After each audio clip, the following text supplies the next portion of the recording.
Warning, this video contains spoilers. I recommend playing the game before watching. You know, I'm getting pretty tired of whenever there is even a mention of squad-based tactics, it is immediately followed by an XCOM reference. The vast majority of Invisible Ink reviews did this. It is turn-based tactics. It might remind you somewhat of XCOM. You could imagine taking an isometric turn-based game like XCOM. Type strategy game. And you know how much I like XCOM, right?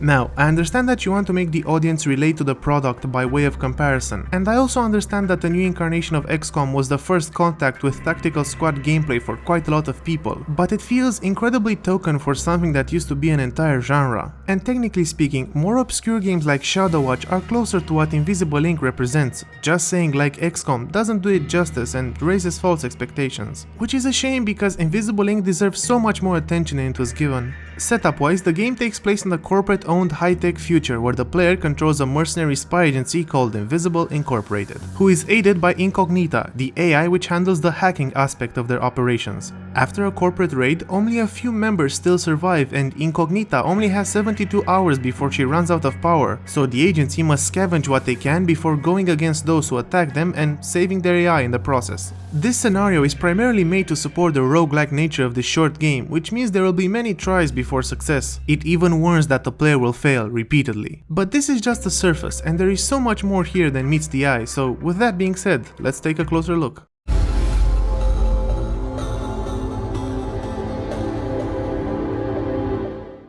The game looks beautiful, and that is no surprise since Clay Entertainment are arguably one of the best 2D developers in the industry, each one of their games with their own stylistic appearance and massive amounts of polish. It is always a joy to see Clay's artists and animators at work. In an industry obsessed with realism and 3D graphics, I am very glad that this type of visual representation is still being made, because this isn't just a budget issue like most non-AAA games that use 2D, this is Clay's comfort zone and it shows. Referring to Invisible Incorporated, it is pretty clear that Western Saturday morning cartoons were the main inspiration, specifically the DC animated universe. In fact, a show like Batman Beyond could be slapped into this game and the art style would fit, which is by no means a bad thing. The heavily stylized aesthetic fits the future spy theme very well. There isn't a lot to say about the music and sound design though. It is interesting that they tied each mission's theme with the alarm level, so the higher it is the more complex and fast the song gets, but in the end it is just generic, if fitting. Overall, Clay can easily be held as one of the indie standards by which games should be judged in terms of presentation and polish.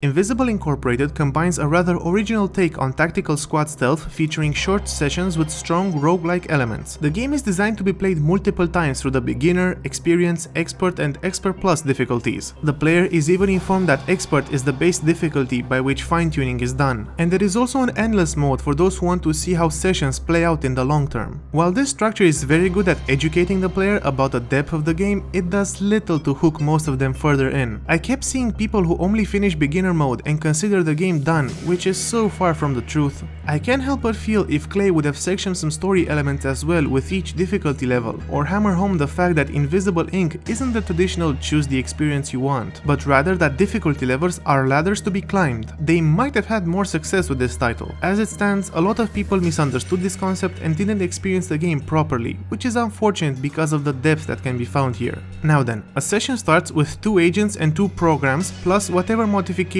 were made via the settings, since Invisible Ink is an easily customizable experience. After that, there are the 2 main gameplay loops. First, there is the world map, where agents can be upgraded, items can be bought, and the decision regarding the next mission is made. Exposition is also given here, which thankfully can be skipped, because after a few sessions, players will probably know it by heart. One of the more interesting aspects is that to each mission there is a corporation attached, which brings its own set of modifiers. Some will use advanced drones which are more difficult to avoid, while others have detection technology that makes sneaking harder. Learning where the best chances are according to team composition and items gives a subtle but rewarding sense of progression. The second loop is the missions themselves. Each one of them consists of infiltrating a corporate building via teleporter, completing an objective and then gunning for the exit, preferably with all your agents alive. One of the best aspects regarding mission design is how much of a gradient there is to the final outcome. Things can go from looting every safe on the level and completing the objective without any guards noticing, to leaving the mission prematurely due to agents being killed. Now, to talk on a higher design perspective for a moment, the reason why Invisible Ink is engaging is because it provides calculated options that are measured against a very precise rate of entropy.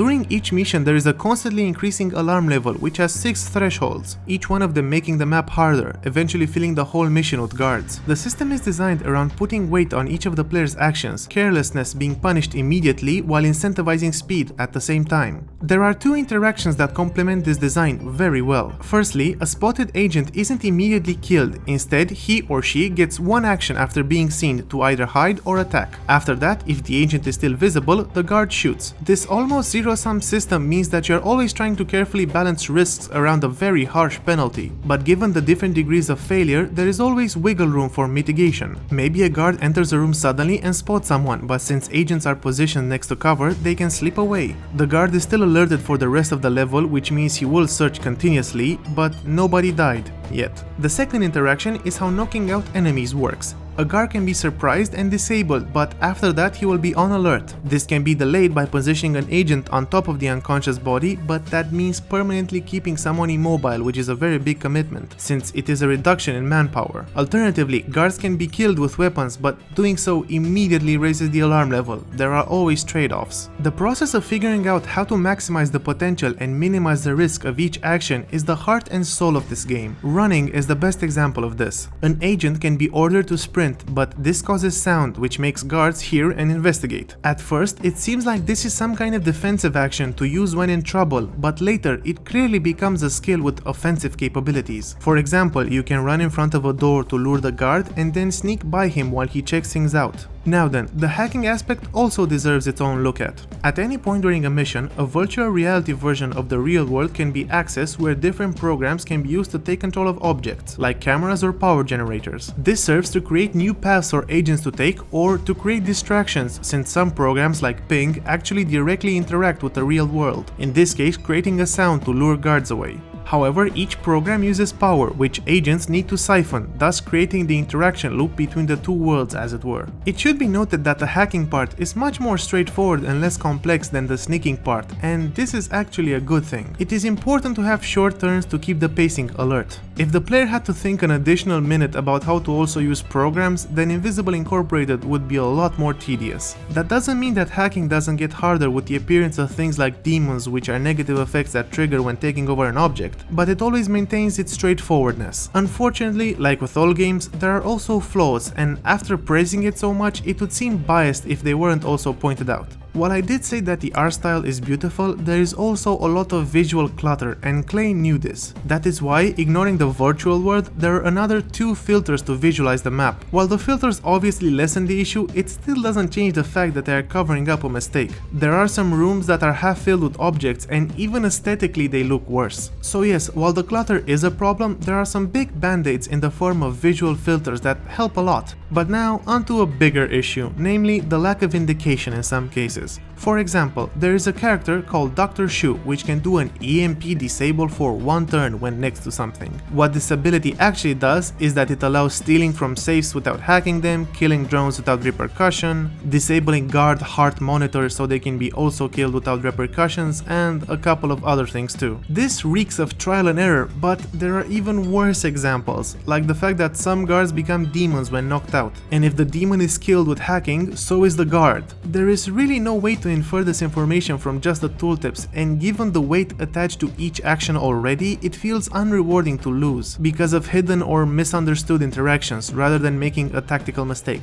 However, the biggest flaw in this game is one which is shared by many roguelikes, namely that the random generation can give you unwinnable odds. In a perfect world, the random element would create a diverse experience due to the variety while also leaving room for victory in every situation. Sadly, this doesn't always happen, and there are moments where you just can't do anything, like when you have a stationary guard spawned at the end of a long corridor. The amount of time it takes to make him chase and then subdue him means it is just better to abandon the mission there and head towards the teleporter. I will mention though that Invisible Incorporated features much less hectic random number generation than most games that employ it similarly. It is just the tense nature of decision making in this game that results in the player being much more aggravated when an unlucky hand gets dealt. But in the end, while obviously not perfect, Invisible Inc. is still one of the best design games I've played all year, and a highly memorable experience from that perspective. I just wish I could say the same about the story, so with that being said,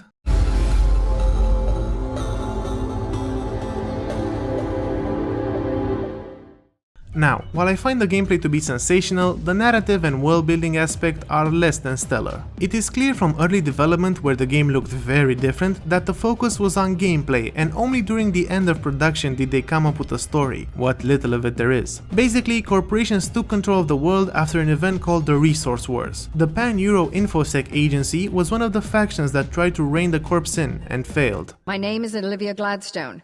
I ran the Pan-Euro InfoSec agency back when sovereign governments was still in fashion. After the war, I founded Invisible Inc., a freelance intelligence agency. We may work for the corps, but only to serve our own ends. We've been gathering intelligence for years, waiting for the opportunity to bring the whole machine crashing down. Unfortunately, they found us first. And that is basically the entire plot. Honestly, besides some quips from agents and their biographies, there isn't that much info about the world, so there isn't much to discuss. The ending is predictable and stale. It becomes self-evident when Incognita says this during the final mission. Ant society exhibits the same drive towards organization as human society, but is unconstrained by the fallacy of individual self-importance. I like ants. They know what they are not. The whole thing was her plan to get uploaded into the mainframe created by all the corporations and control the world, the outro being a total sequel bait if they decide to make one. I would also like to point out how nonsensical the concept of a secret corporation is. I don't recognize those uniforms. I hate not knowing who we're up against. How can you sell your products then? By that point you can just call it a conspiracy. Now, while it is unfortunate that there is a distinct lack of substance in the world and story, the even bigger issue is how the systems are contextualized. The abstractions are highly implausible. Some things are part of the genre and can be excused, like the concept of corporations directly controlling populations. The moment they do that, they automatically become the new government. You either treat people as consumers or citizens. Merging the two doesn't really mix. Even historically, when corporations like the East India Trading Company was given free lease to rule colonies, there were disastrous results for everyone involved. But beyond that, other concepts are far less excusable. For example, weapons work with charge packs that must be bought from vending machines inside of corporate offices. How is it possible for a super secret spy organization to not be able to buy ammo for their guns? Or the fact that pickpocketing guards provides a significant amount of money given the kind of high-tech stuff that is being purchased? It makes no sense. I guess it is down to how much this affects people on an individual level. Personally, I could get over the weak context of the game due to how laser focused the gameplay was, which provided a unique experience. But some might find the lack of a significant narrative or interesting world disappointing. I still believe it is an amazing game, even with these flaws.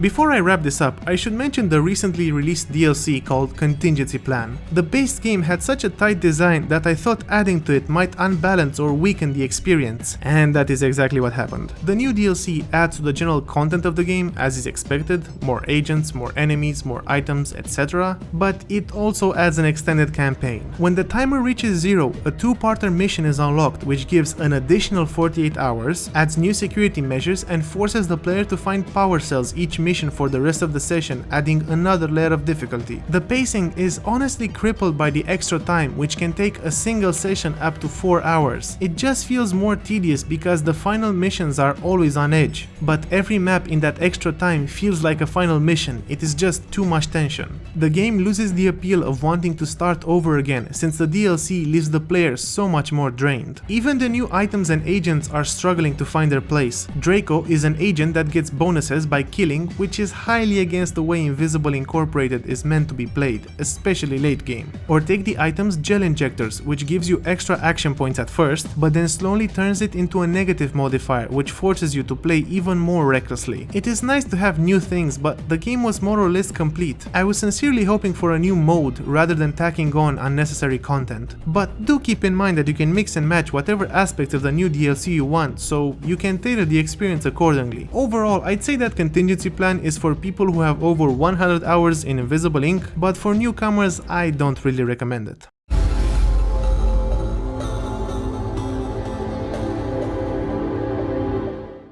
Invisible Incorporated is not for everyone, and it demands attention and focus from its players, but for those who want to engage in such an experience, it is incredibly rewarding. I have heard the phrase "everything you do matters" in so many marketing slogans, but Clay managed to deliver a product which closely adheres to this. There is a chess-like beauty to thinking out every single action in this game, and it is so rare in an industry focused on presentation. I will say though that the DLC makes me somewhat worried at the prospect of a sequel without some major changes to mix things up, but maybe it would be better if there was no other Invisible game. While the story is not complete, the gameplay is, and I think that should matter the most for a title like this. God only knows how many franchises have been destroyed by sequel fatigue and yearly releases.